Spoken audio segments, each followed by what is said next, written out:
একখণ্ড ভূমি যেখানে হাজার বছরের ইতিহাস, বিশ্বাস, যুদ্ধ আর রাজনীতি একে অপরের সাথে জড়িয়ে আছে। কারো কাছে এটি প্রতিশ্রুত ভূমি, কারো কাছে বেদনার সংঘাতের প্রতীক। এই সেই দেশ যার প্রেসিডেন্ট হওয়ার প্রস্তাব ফিরিয়ে দিয়েছিলেন নোবেলজয়ী বিজ্ঞানী অ্যালবার্ট আইনস্টাইন। দর্শক, আজ আমরা জানার চেষ্টা করব মধ্যপ্রাচ্যের বহুল আলোচিত রাষ্ট্র ইসরায়েলকে।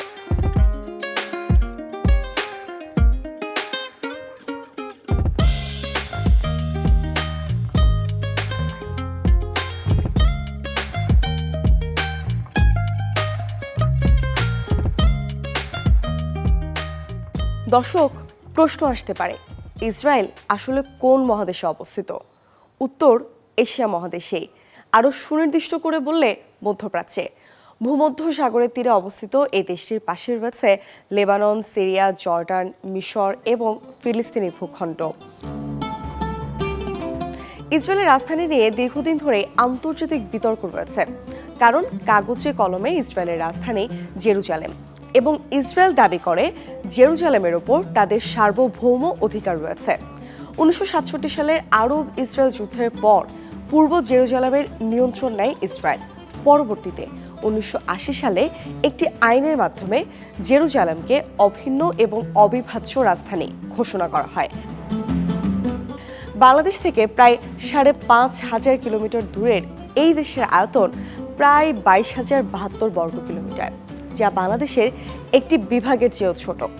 ইসরায়েল নামটি হিব্রু ভাষা থেকে এসেছে, যার অর্থ ঈশ্বরের সাথে সংগ্রামকারী বা ঈশ্বরের বিজয়ী। সরকারি নাম স্টেট অফ ইসরায়েল।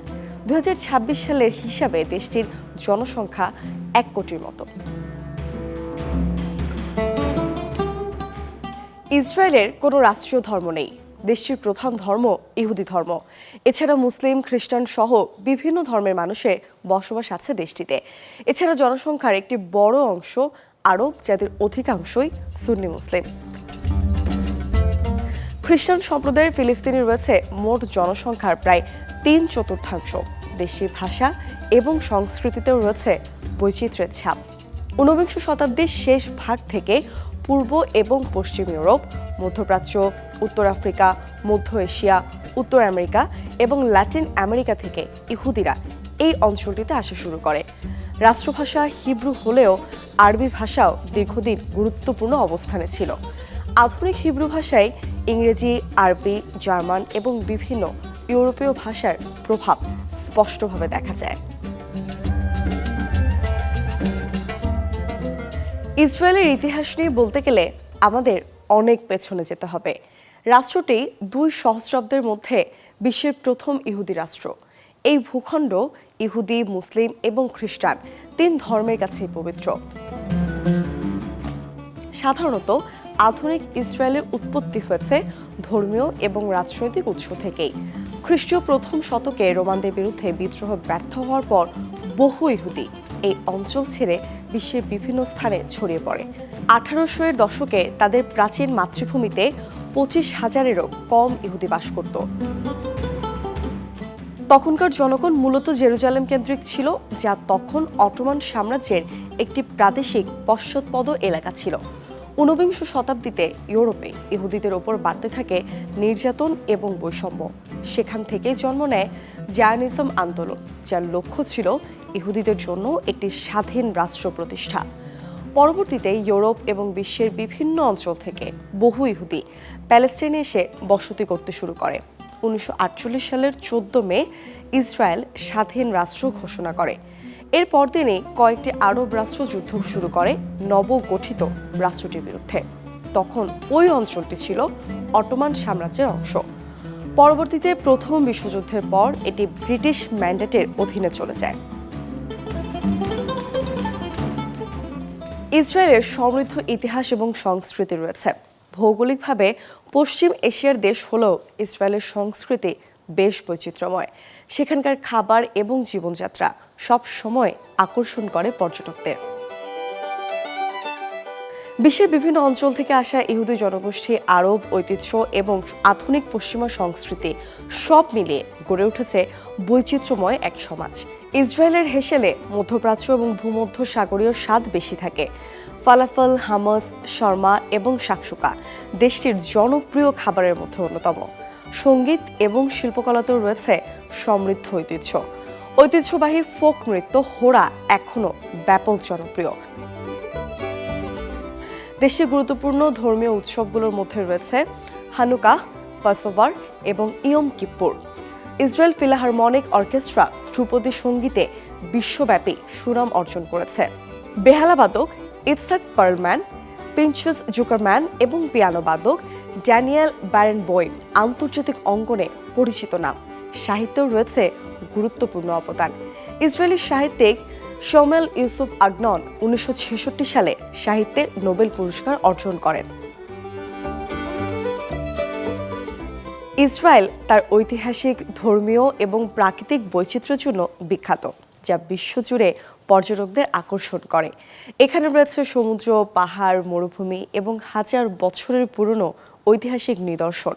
যদিও চলমান সংঘাত দেশটির পর্যটন শিল্পকে বড় ধরনের চ্যালেঞ্জের মুখে ফেলেছে। জেরুজালেমের প্রতিটি ইট যেন বলে ইতিহাসের গল্প। বিশ্বের অন্যতম পবিত্র শহর হিসেবে পরিচিত এই নগরীতে প্রতি বছর লাখো পর্যটক এবং ধর্মপ্রাণ মানুষ আসেন।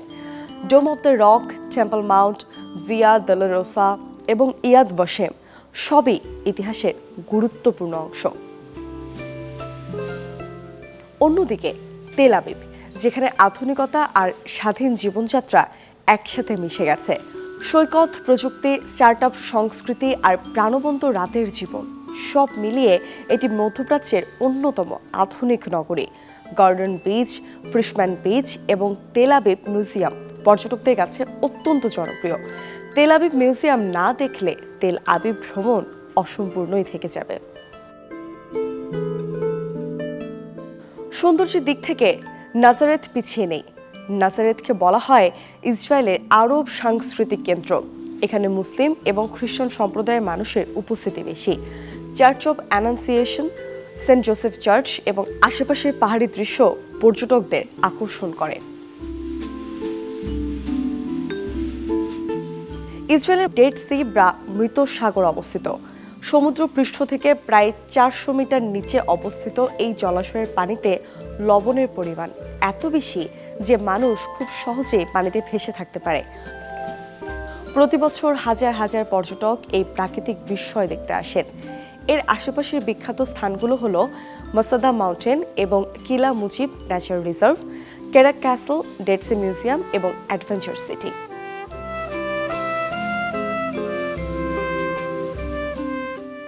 ভূমধ্য সাগরের তীরে অবস্থিত ইসরায়েল এখন সরাসরি সংঘাতে জড়িয়েছে মধ্যপ্রাচ্যের শক্তিশালী দেশ ইরানের সাথে। পাল্টাপাল্টি ক্ষেপণাস্ত্র এবং ড্রোন হামলায় প্রতিদিনই বাড়ছে হতাহতের সংখ্যা। 28 ফেব্রুয়ারি যুক্তরাষ্ট্র এবং ইসরায়েলের যৌথ বিমান হামলায় ইরানের সামরিক, ক্ষেপণাস্ত্র এবং পারমাণবিক স্থাপনাগুলোতে বড় ধরনের আঘাত হানে। প্রথম 12 ঘণ্টাতেই প্রায় 900 লক্ষ্যবস্তুতে হামলার খবর আসে। হামলায় দেশটির সর্বোচ্চ ধর্মীয় নেতা আয়াতুল্লাহ আল খামেনি নিহত হওয়ার পাশাপাশি নিহত হন শীর্ষ সামরিক কর্মকর্তারাও। দক্ষিণ ইরানে একটি বালিকা বিদ্যালয়ের কাছে হামলায় বেসামরিক হতাহতের ঘটনাও সামনে আসে। এর জবাবে ইরান ক্ষেপণাস্ত্র এবং ড্রোন হামলা চালায় ইসরায়েল, ইরাক এবং উপসাগরীয় বিভিন্ন স্থাপনায়। ইরাকের এরবেল, মার্কিন কনসুলেট এবং সামরিক অবস্থানগুলো হামলার লক্ষ্যবস্তু হয়। একই সাথে ইরান হরমুজ প্রণালীর ঘিরে চাপ বাড়ালে বিশ্ব জ্বালানি বাজারে তৈরি হয় বড় সংকট। সংঘাত দ্রুত ছড়িয়ে পড়ে উপসাগরীয় দেশগুলোতেও। সৌদি আরবের জ্বালানি স্থাপনা, মার্কিন দূতাবাস এবং সামরিক ঘাঁটি, আরব আমিরাতও কৌশলগত স্থাপনা এবং কাতারে হামলা চালায় ইরান। নিহতের সংখ্যা 1,500 ছাড়িয়েছে বলে বিভিন্ন সূত্র থেকে দাবি করা হচ্ছে।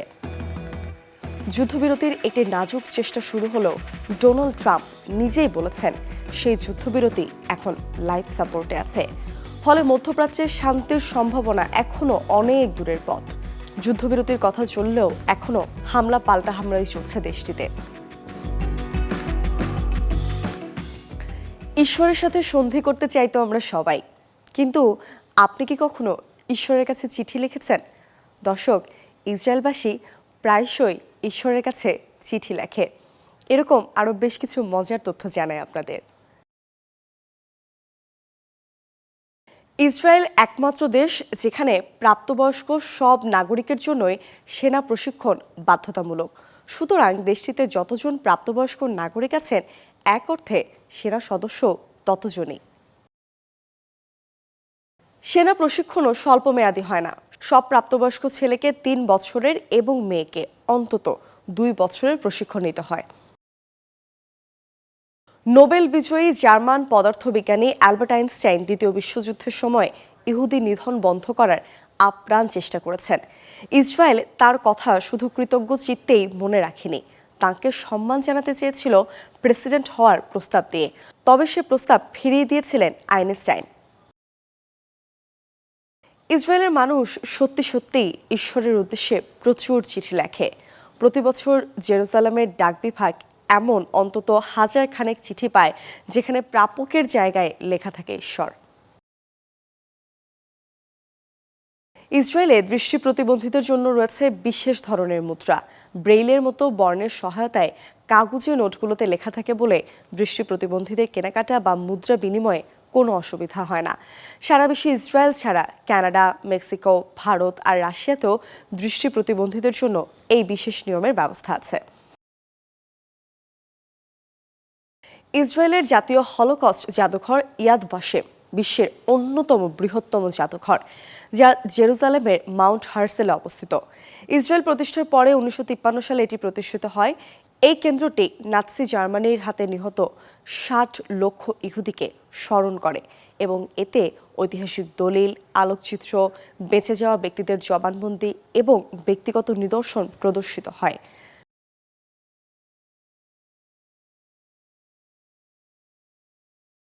বিশ্বের যে কোনো প্রান্তে ইহুদিদের জন্য ইসরায়েলের নাগরিকত্ব পাওয়ার বিশেষ সুযোগ রয়েছে, যা ল অফ রিটার্ন নামে পরিচিত। তারাই একমাত্র দেশ যারা শুধুমাত্র ধর্মের ভিত্তিতে সরাসরি নাগরিকত্ব দেয়, সেটা পৃথিবীর যে প্রান্তেরই ইহুদি হোক না কেন। 2026 সালের বৈশ্বিক গণতন্ত্র ও রাষ্ট্র ধারণা সংক্রান্ত এক নতুন জনমত জরিপে বিশ্বের সবচেয়ে নেতিবাচকভাবে আলোচিত দেশের তালিকায় শীর্ষে উঠে এসেছে ইসরায়েল। নিরা ডেটা পরিচালিত এই গবেষণায় দেখা গেছে, নেতিবাচক অবস্থানের দিক থেকে ইসরায়েলের পরে আছে উত্তর কোরিয়া, আফগানিস্তান এবং ইরান। দর্শক, দেখব এবার জগৎ থেকে আজ এ পর্যন্তই। পৃথিবীর নানা প্রান্তের ইতিহাস, সংস্কৃতি, প্রকৃতি, মানুষ, অর্থনীতি আর অজানা অচেনা নানা গল্প নিয়ে আমাদের আয়োজন।